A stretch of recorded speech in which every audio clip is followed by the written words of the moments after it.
Welcome to the next session. The win-loss data is in, so what's next? My name is Cam Mackey, and I'm CEO with SCIP, the Strategic and Competitive Intelligence Professionals, and we're the nonprofit that supports the community of market and competitive intelligence leaders.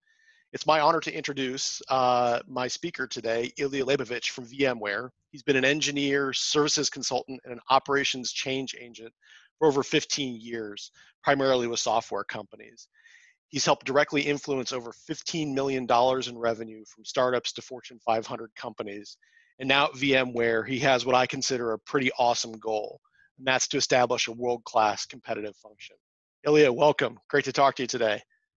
Cam, thank you. It's a pleasure to be here, and it's a pleasure to meet you as well. So I ran win-loss analysis at multiple companies, mostly software. Everything from little startups to major enterprises and Fortune 500 companies. And I'd like to share with you some practical points that I've learned from running win-loss. Not if as a personal professional, but as an average person, if you get a chance to run win-loss, a few things that you can expect to do that will really, I think, highlight what the results you're going to get from the analysis. So we're going to start here, and this makes the assumption that you've already collected your win-loss data. So as you can see here, the raw data is in. What do you do now? Short of just sending Ilya an Excel dump of all the data to senior management, what do you recommend the plan is to find out what the numbers actually mean, let alone what we should do differently? So the first thing is, when you run win-loss, you got to have a plan.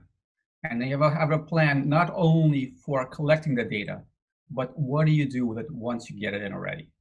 So you spend some thousands of dollars on the win-loss, and you have some really good interviews. The first thing you guys got to do is save those things. Save both the interviews as well as the transcripts of it if available. That's invaluable data. That's data you can come back in months and look through as market conditions change, especially now with COVID. You can look through that data in a couple of different lenses and understand really what's happening in there. But once the raw results are in, you really have about a 14-day cycle to really get people's attention.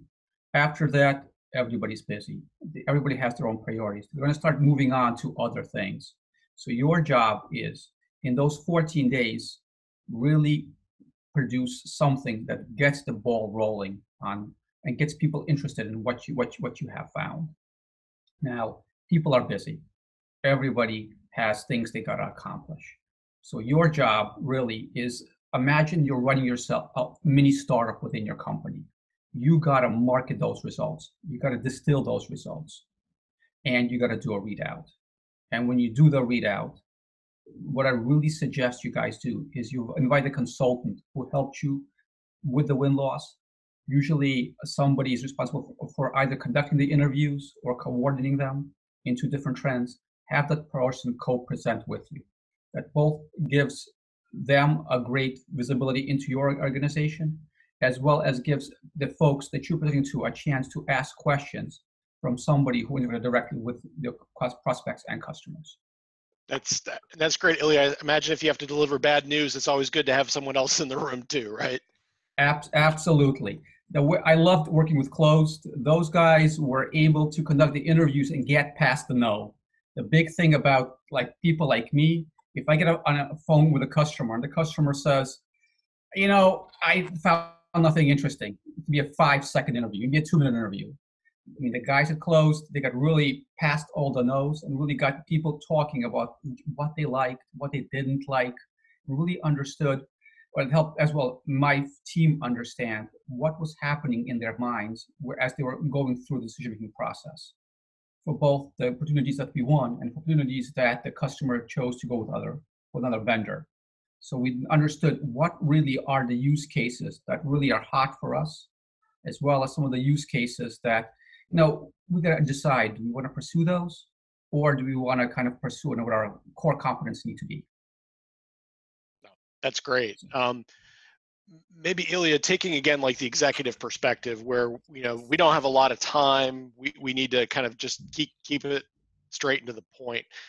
How do you recommend showing some of the key insights from a win-loss project in a way that's understandable that'll actually affect change? So step one, guys, as I said, schedule a readout. So get the folks who are going to be impacted by this win-loss analysis into a room. Include folks from engineering, absolutely sales, marketing, and if you guys have a post-sale support organization, those guys should be in the room too, just to hear what's going on. Keep it simple. 4 or 5 slides. Keep it very visual. Keep things at a high level. You're going to need the backup in case people ask questions, but really you need 3 or 4 slides, half an hour to get them to the direct points. Here's a slide that I used before, just to show, hey, if you think of it as the sales funnel, how did people find us? What did they experience as they went through a trial? The things that, are always questions around pricing comes up, and as well as, gee, are we seeing a different dynamic both in our prospects as well as in our customers that we want to retain?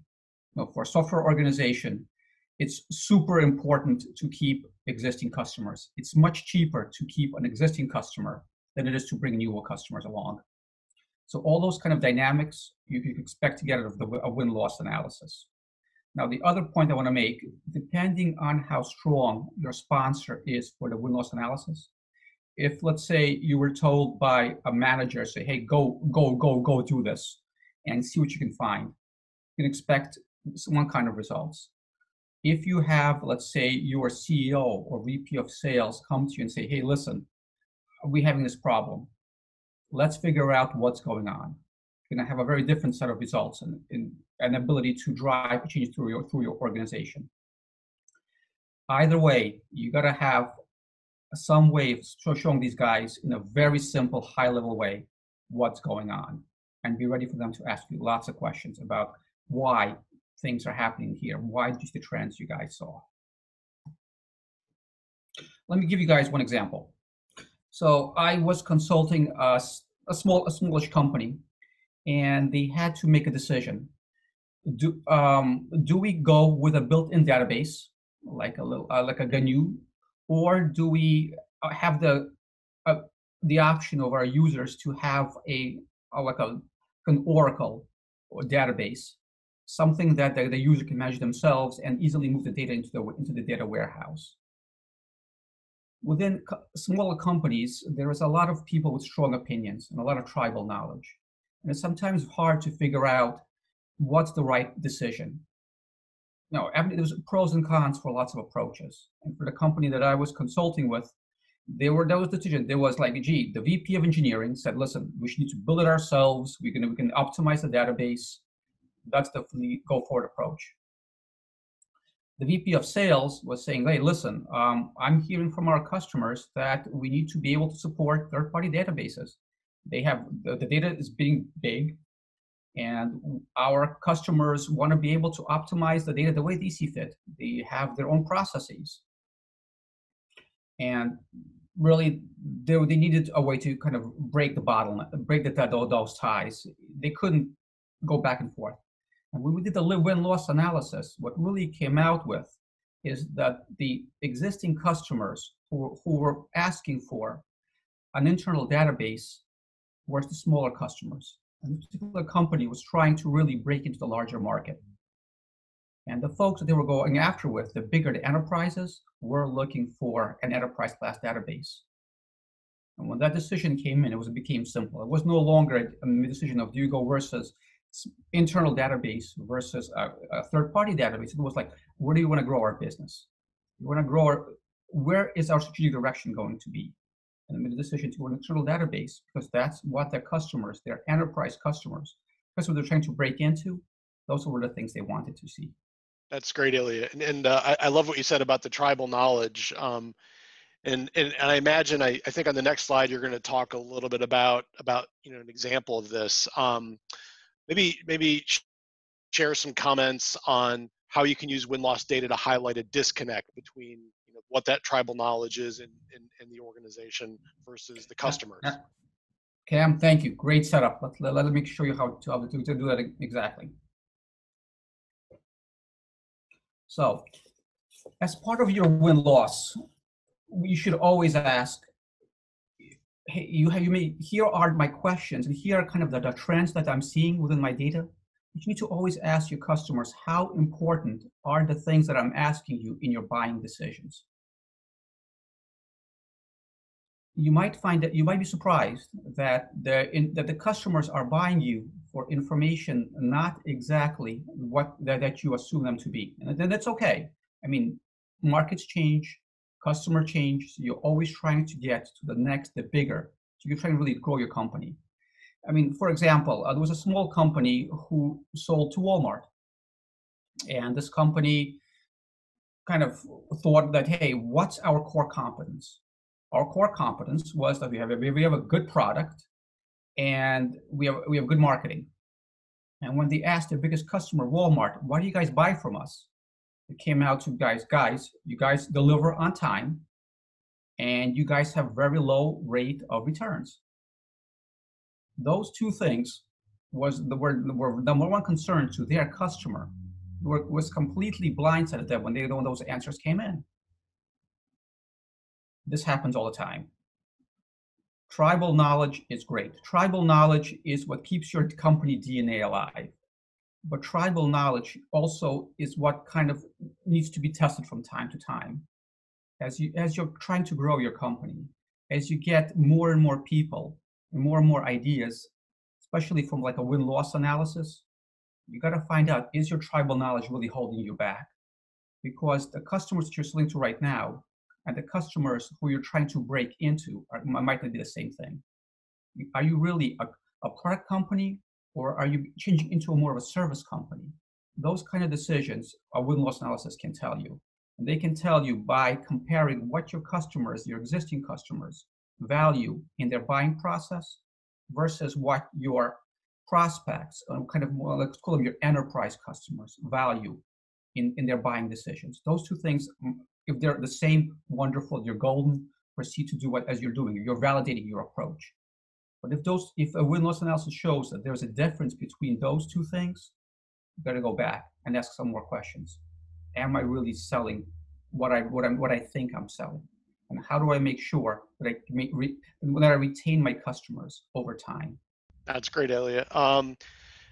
Yeah, no, I think, it's a fantastic point about bringing that outside perspective in and sometimes debunking the internal conventional wisdom. So let's maybe talk about, we have these insights, right? We've collected the data, you've started to distill them down to insights and key takeaways. What frameworks out there can you recommend to help actually figure out, number one, what do we do next? And number two, how do we rally enthusiasm in the organization around the changes, which, as I don't need to tell you, sometimes change is hard. Changes are definitely hard. So the thing about win-loss, guys, is don't expect the insights to jump right out at you. It's rare that it happens. Usually, it's your job to distill what you have into a set of recommendations. The folks that you're going to be doing win-loss from are great at gathering the data, but most of the time they don't have the business context to translate those results into actionable things for your organization. That's your job. Win-loss, a lot of times, is also backward-facing. It kind of validates what you did. To take that to what am I going to do with those results, it's really useful to have a framework. And there are a couple of frameworks out there that I've used. I'm sure there are plenty of others that help you explain and connect the dots, I guess, within what you're seeing now and what companies in your industry have seen and what you can expect to see going forward. The first model, I'm sure folks have heard of, called Crossing the Chasm by Jeffrey Moore. It's a very popular model. And the model says that, hey, as the market evolves, you go from a small set of early adopters, folks who are really interested in like new cool stuff.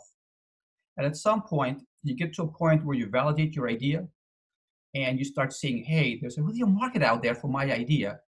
And then you're seeing more competitors come in trying to kind of also penetrate the market, as well as the kind of customers you're selling to.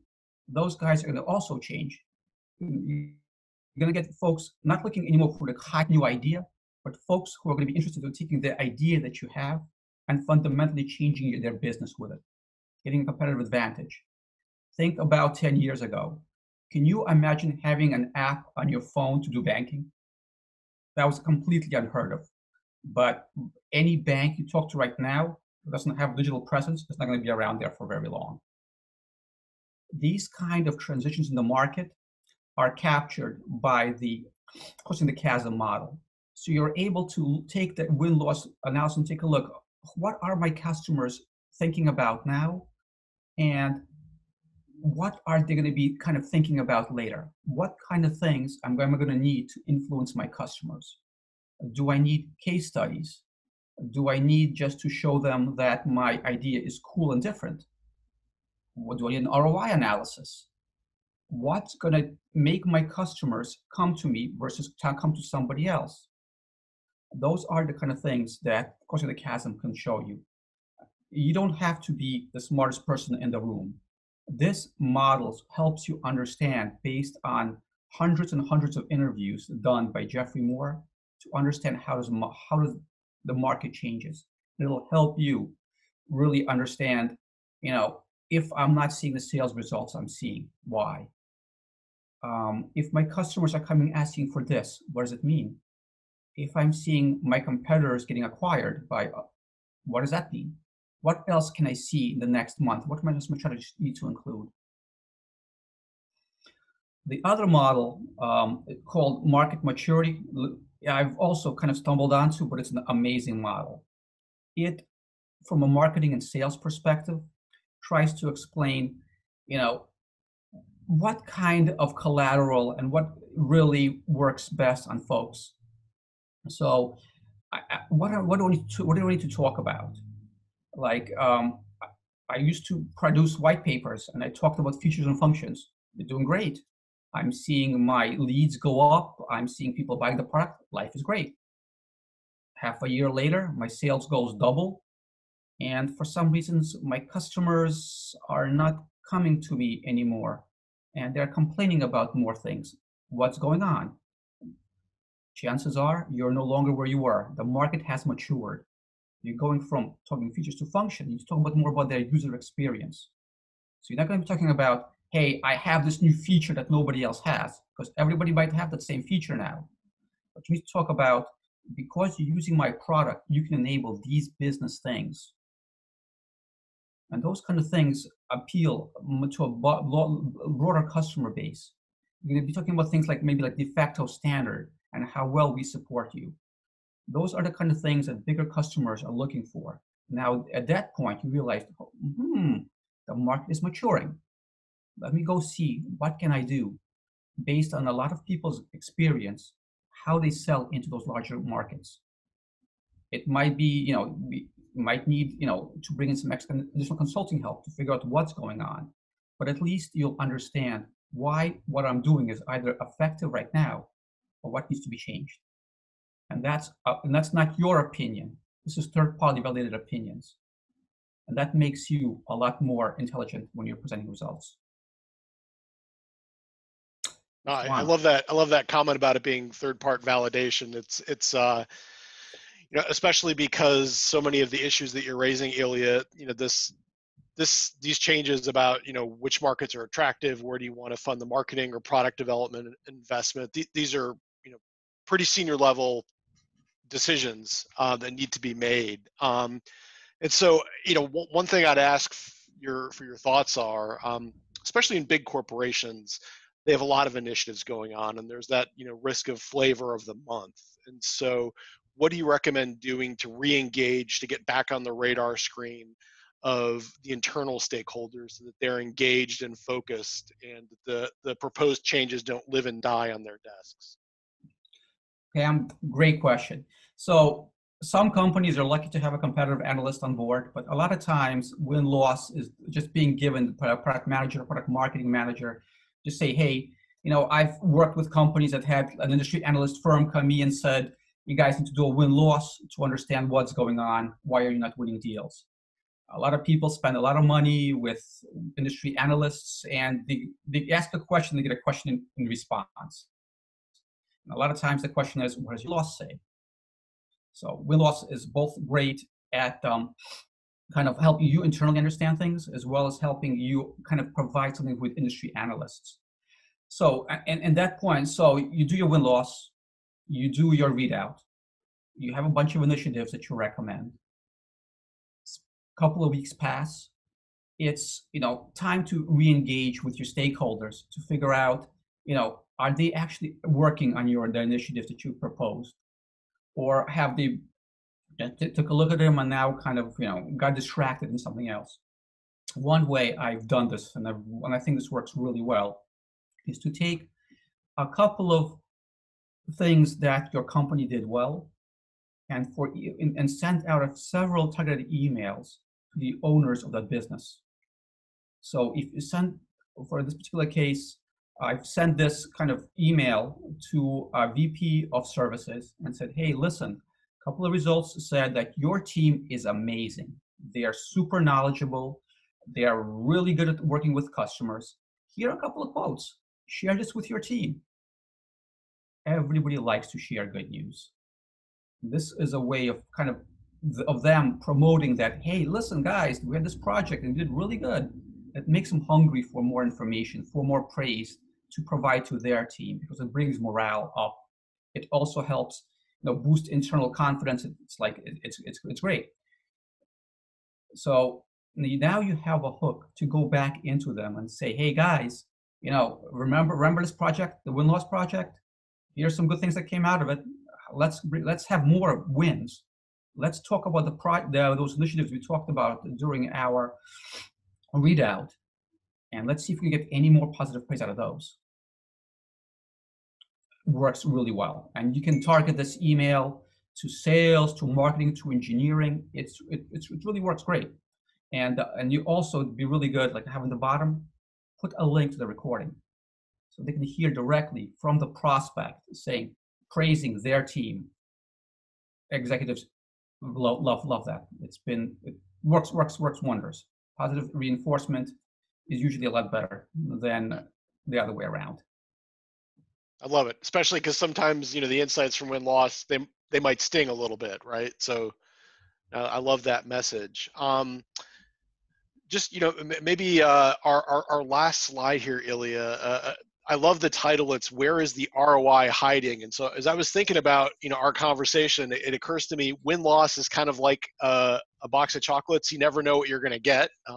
Apologies to Forrest Gump and whoever wrote that film, but you make a great point that there's a lot of good information in there, and including things you didn't know you were going to find. So maybe comment on taking advantage of that awesome opportunity to find and to use some of these hidden insights.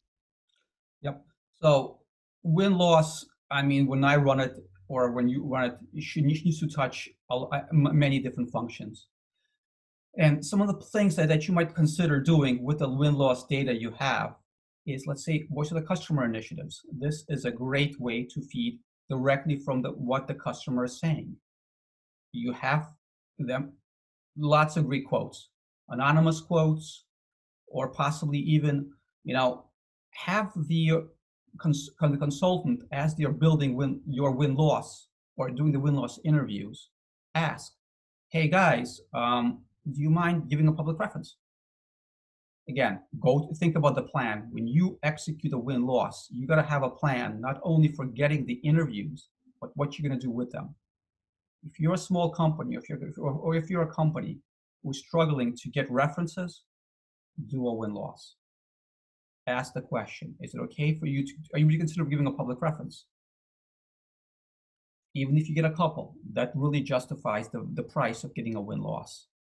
I've had companies give away product for free in order to get public references. A win-loss is much cheaper than giving away product for free, honestly, guys. I've had win-loss as a great training tool for SDRs.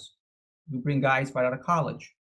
You have them do cold calls, kind of prove themselves before they get promoted to kind of, more named accounts.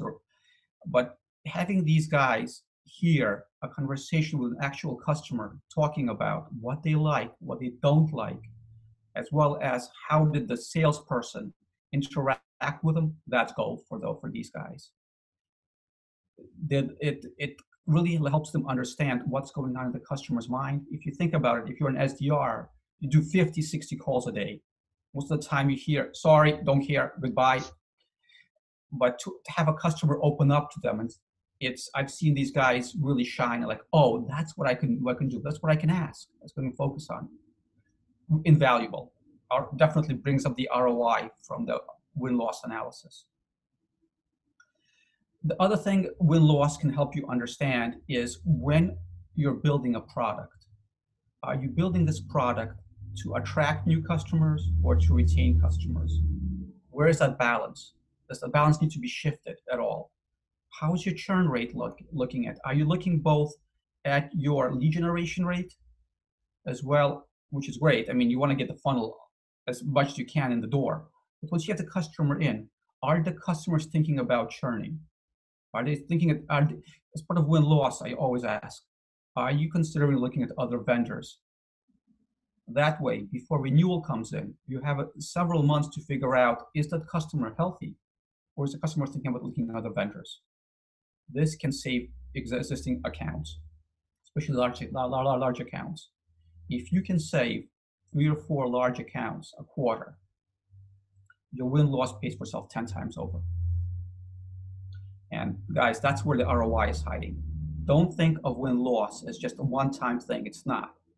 It's like an octopus. It has tentacles going everywhere, to engineering, to marketing as public references, to sales as training material.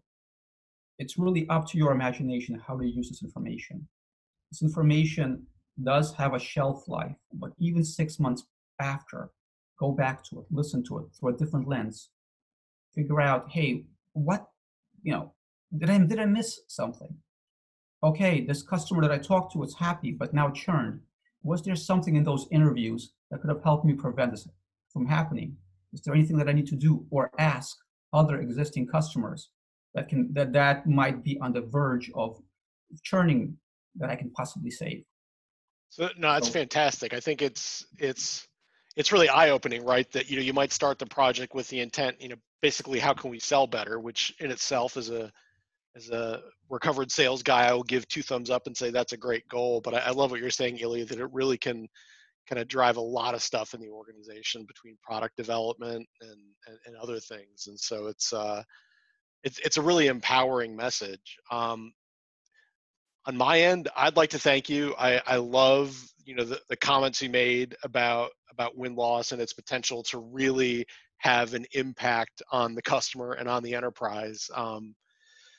It's maybe one final question I'd ask for you. If you had to summarize in a couple sentences the biggest opportunity that you see for win-loss, what would you suggest it is? Great question. I think the biggest opportunity for win-loss would be on the sales side, would be to understand exactly what is the priority of things in customer minds that you are pitching that they value. Great. You got to understand win-loss is all about customer first. Your customer is telling you, this is what I like, this is what I don't like. Focus on the positive things. Focus on attracting your customer and retaining them. Use the win-loss as your retention tool for the customer. Love it. Yeah. It's conventional wisdom's great until it's wrong, right? Yeah. So about why you keep your customers, you might not know. So it's a powerful message. Yep. I've attended multiple SCIP sessions in the Boston area, and I've been surprised to see there's folks from all across the spectrum, lots of different industries, and they both have, they all have the very common set of questions. How do I know what my customer is thinking? Right. And how do I get that information in a way that's affordable to me? Mm-hmm. I think win-loss is an awesome tool for that. I mean, customers will, if you call them up and say, hi, I'm from company XYZ, can you tell me about my product? They'll try to tell you what you want to hear. But if you have a third-party consultant who understands how to get past all those things, the customer will really open up and tell you things like, I wish the sales guy would have done just a little different. Or when I was on the phone and I talked to your support engineers, they told me about this cool new features. Why didn't they hear about this before? Those kind of things customers will share in a win-loss interview where they won't share it with you directly. So, yeah. and it's priceless. Me. Yeah. Thank you, Ilya. Thank you so much.